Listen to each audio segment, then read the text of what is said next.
भाषा की अगली विशेषता, भाषा सामाजिक संपत्ति है और भाषा समाज को एक सूत्र में बांधती है। ये भी कहा जाता है कि भाषा समन्वय सूत्र है। भाषा में संसार को एक सूत्र में बांधने की शक्ति है। समाज भिन्न भिन्न होते हुए भी भाषा के कारण एकत्व की अनुभूति करता है। विश्व भाषा विश्व मानव को एक सूत्र में समर्पित कर विश्व बंधुत्व का भाव जागृत करती है। ऋग्वेद में भाषा को राष्ट्र निर्मात्री कहा है। भर्तृहरि ने भाषा को विश्व बंधिनी कहा है, ने विश्व को जोड़ने वाली कहा है। अगली विशेषता भाषा की, भाषा पौत्रक संपत्ति नहीं है।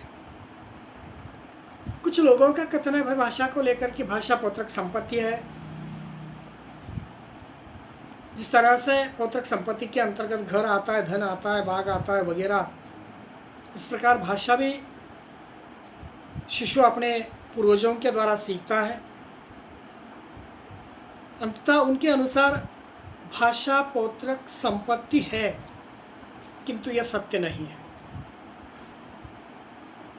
यदि किसी भारतीय बच्चे को हमने एक आध दूसरे स्थान पर ले जाकर छोड़ दिया, कई वर्षों के बाद उसे वापस लाया, तो बच्चा विदेश के अंतर्गत की भाषा को ही ग्रहण कर लेगा। यहीं की भाषा पूरी तरह से भूल जाएगा, क्योंकि भाषा वो सीखता है पूरी तरह से सामाजिक वातावरण से, और सामाजिक वातावरण से सीखने की वजह से वो पूर्वजों की भाषा को बोलता है। इसलिए भाषा पौत्रक संपत्ति नहीं है, ये कहना उचित होता है। अब आगे हमको ये बतलाना पड़ता है कि भाषा सर्वोत्तम ज्योति है। भाषा ये सर्वोत्तम ज्योति है। ये ठीक है कि भाषा ये सर्वोत्तम ज्योति है। भाषा रूपी ज्योति मानव के हृदय के अंधकार को दूर करती है। भाषा रूपी ज्योति मानव हृदय के अंधकार को दूर करती है। ये ज्योति ही विश्व के समस्त मानवों को ज्ञान का रास्ता दिखाती है। अगर भाषा न होती तो मानव की दयनीय स्थिति होती। इसकी कल्पना तक नहीं कर सकते। आचार्य दंडी का मत है कि यदि शब्द रूपी ज्योति संसार में न जलती तो संसार में चारों ओर अंधेरा ही रहता। आचार्य दंडी जी ने यहीं पे सीधी तरह से कह दिया है कि शब्द रूपी ज्योति अगर संसार में नहीं होती तो संसार के अंतर्गत पूरी तरह से अंधेरा छाया हुआ होता। यदि शब्द नहीं होते तो यहीं पे किसी प्रकार से मानव मस्तिष्क के अंतर्गत, मानव दिमाग के अंतर्गत, मानव की बुद्धि के अंतर्गत ज्ञान का उजाला हो ही नहीं सकता। इस प्रकार की संकल्पना आचार्य दंडी जी की हमें दिखाई देती है। फिर उसके बाद जो अगली विशेषता हमें दिखाई देती है कि भाषा सर्वशक्ति संपन्न है। ये कहना उचित है कि भाषा समाज के अंतर्गत की महान ऐसी वस्तु है,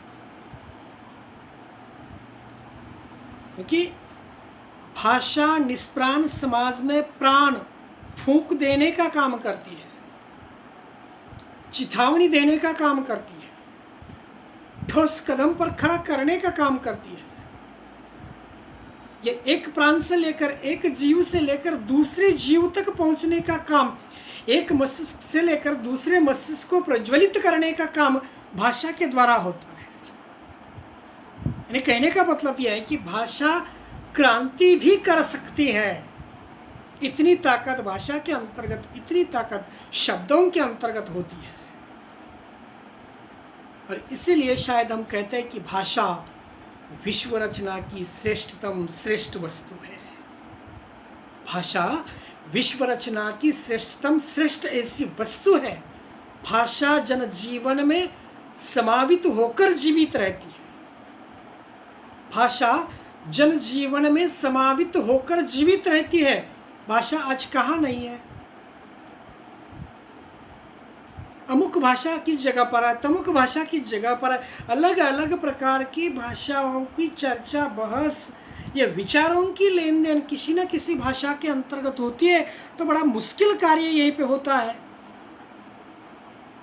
कि भाषा सर्वशक्ति संपन्न ऐसी वस्तु है, और इसके बाद क्रम आ जाता है विशेषता का कि भाषा सर्वव्यापक है। भाषा ये सर्वव्यापक है, क्योंकि मनुष्य के सभी प्रकार के कार्य भाषा के द्वारा ही होते हैं। गूंगा व्यक्ति भी क्यों न हो, जिसे बोलने को नहीं आता, तो भी वह संकेतों के द्वारा अपना काम करता है। ने कहने का मतलब यह है कि मनुष्य के सभी प्रकार के जो कर्म है, कार्य है या कष्ट है, वे सभी प्रकार के कार्य कर्म ये भाषा के द्वारा होते हैं। मानव का मूल आधार ही भाषा है, मानव का मूल आधार ही भाषा है। मानव आंतरिक और बाह्य कार्य भाषा के द्वारा ही संपन्न करता है। हमने पहले देखा है कि भाषा के दो आधार है, उसके अंतर्गत एक भौतिक आधार, दूसरा मानसिक आधार। भौतिक के आधार के ऊपर शायद हम प्रत्येक इंद्रिय को लेकर चलते हैं, और मानसिक के अंतर्गत शब्दों की छवियों की निर्मित हम करते हुए दिखा देते हैं। यानी ज्ञान, विज्ञान, धर्म, दर्शन, शास्त्र, आचार, विचार, विवेक, बुद्धि, सभी का आधार ही भाषा है। भाषा के द्वारा ही मनुष्य परिपूर्ण बन सकता है, यह कहना तक यहाँ पे उचित होता है। संसार के अंतर्गत का हर एक प्रकार का ज्ञान अगर किसके अंतर्गत मौजूद है, तो संसार के अंतर्गत हर एक प्रकार का ज्ञान हर एक प्रकार की भाषा के अंतर्गत मौजूद है। क्योंकि हमें रामायण थी, ये किसने बतलाया है? महाभारत थी, ये किसने बतलाया है? कुरान था, ये हमें किसने बतलाया है? बाइबल थी, ये हमें किसने बतलाया है? गुरु ग्रंथ साहिब था, ये हमें किसने बतलाया है? तो आज भी वह भाषा की वजह से जीवित है, क्योंकि भाषा की जो दो रूप है, एक लिखित और दूसरा मौखिक, इन दो रूपों के द्वारा आज भी हमें उन सभी धर्म ग्रंथों को लेकर या पवित्र ग्रंथों को लेकर जीवित रखने का काम भाषा के द्वारा हुआ है। भाषा संसार का हर एक प्रकार का ज्ञान का साधन है, इसलिए कहा जाता है कि भाषा ये सर्वव्यापक है। भाषा विराट और विश्वकर्मा है। ये भी हम कहेंगे कि भाषा विराट और विश्वकर्मा है। भाई विराट उसकी जो शक्ति है वह अमाप है, विश्वकर्मा दुनिया की निर्माती है। वह भाषा ये दुनिया की निर्माती है, दुनिया की निर्माती के रूप में हम उसे देखते हैं। भाषा का स्वरूप इतना विशाल है कि उसे ब्रह्मा के समान विराट माना जाता है। संसार की समस्त भाषाएं इसके अंतर्गत सम्मिलित है। ज्ञान विज्ञान का कोई अंश ऐसा नहीं है कि जिसे भाषा ने छुआ नहीं है, जिसे भाषा ने स्पर्श किया नहीं है। और इसलिए कहा जाता है कि भाषा सर्वसंपन्न है, विराट है, विश्वकर्मा है, सर्वव्यापक है, सर्वशक्ति संपन्न है। यह भाषा नदी की गतियों के तरह प्रवाहमय है। भाषा नदी की गतियों की तरह प्रवाहमय है। नदी के जल को पवित्र एवं शुद्ध रखने का काम जिस तरह से होता है, उस तरह से भाषा को शुद्ध रखने का काम और पवित्र रखने का काम एक पीढ़ी से लेकर दूसरी पीढ़ी तक भाषा करती रहती है। या पुश करने का काम, धकेलने का काम, आगे खींचने का काम भाषा के द्वारा होता है।